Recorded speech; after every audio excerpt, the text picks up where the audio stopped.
Your podcast audio has never been more vital. The quality of that audio has never been more important. But the truth is that so many podcasters put up with average audio quality. And the reason for that is because, quite frankly, they think that they can get away with it. I'm going to tell you why that is not the case and why we need to work on your audio. What we've got to understand here is that there are now 1.5 million plus podcasts in the world. When I started podcasting back in 2013, there simply wasn't that many. There was 200, maybe 190, maybe 210, in the range of 210,000 podcasts. It was kind of all right back then just to have average audio, because if there wasn't a podcast out there that covered the topic that I wanted, I would put up with that content. I would kind of think, well, I can just let them off with this average to subpar audio because they're talking about something that I like and there's not many other people podcasting about the thing that I love. Fast forward to today, the 1.5 million podcasts that are out there, it's highly likely that someone else is serving your audience just like you are. If your audio quality is not up to standard, then you have a problem. The distinction is very, very clear.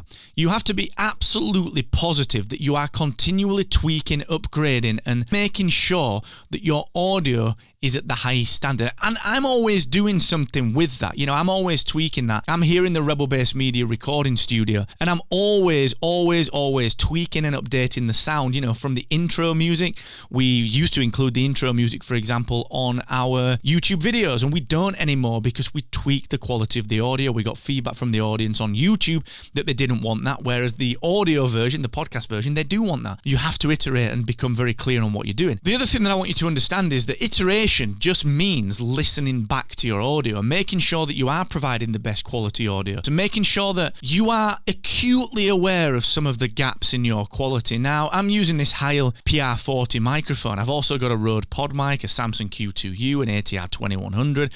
I've also got a Rode Podcaster, a Rode Procaster.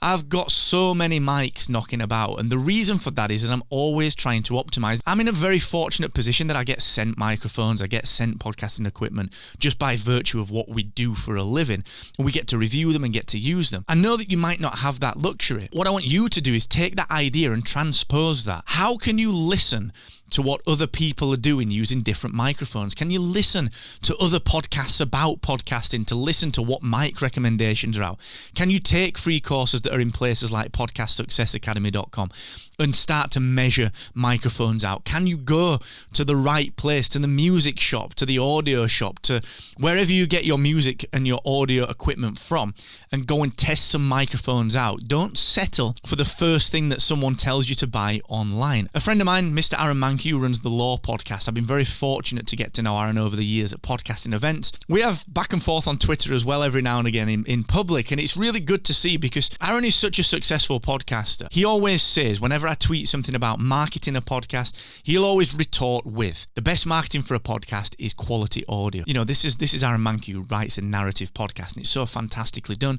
Everything's well written, it's well produced. It's not only well written, it's actually the sound quality, the sound design is fantastic. And another friend, Evo Terra, I want to call him the godfather of podcasting. He probably doesn't like that, but Evo, to me, you're the godfather. He wrote the book on podcasting.